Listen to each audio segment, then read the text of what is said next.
मुंबईतील वाहतूक कोंडी कमी करण्याच्या दृष्टीने अतिशय महत्त्वाची आणि आनंदाची बातमी लवकरच मुंबईकरांना मिळणार आहे।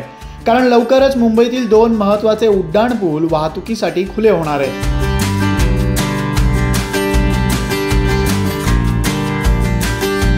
मस्जिद येथील रेल्वे स्थानकापासून काही अंतरावर असलेला कर्नाक उड्डाण पूल,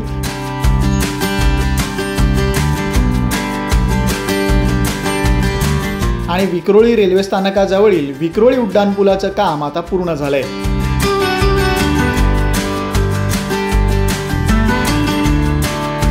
दोन्ही उड्डाण पूल लवकरच मुंबईकरांच्या सेवेत दाखल होणार आहेत।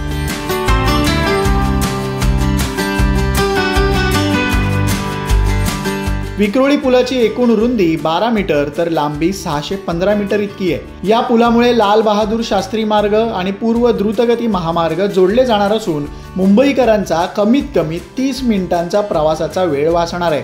उड्डाण पुलाच्या पूर्व दिशेची सर्व कामं पूर्ण झाली असून पुलाच्या उत्तर दिशेच्या शेवटच्या टप्प्याचं काम शिल्लक आहे। पुलाचं रंगकामही जवळजवळ पूर्ण झालंय आणि विद्युत खांब बसवण्याचं काम सुरू आहे। जून महिन्यात पूल वाहतुकीसाठी खुला होण्याची शक्यता आहे।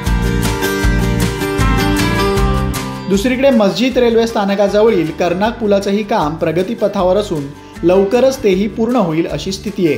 पुलाची लांबी रेल्वे हद्दीत 70 मीटर तर पूर्व बाजूला 155 मीटर इतकी आहे। पश्चिमेला म्हणजेच मोहम्मद अली मार्ग येथे पुलाची लांबी 255 मीटर इतकी आहे। सद्यस्थितीत कर्नाक पुलाच्या दोन्ही बाजूंचं पोहोच काम पूर्ण झालंय। पश्चिमेकडील डेक स्लॅबचं काम देखील पूर्ण झालंय।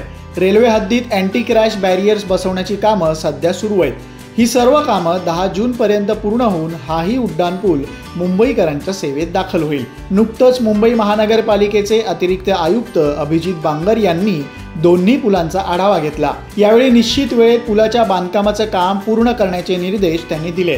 त्यामुळे लवकरच हे दोन्ही पूल पूर्ण होऊन मुंबईकरांचा प्रवास आणखी सुखकर होईल अशी अपेक्षा।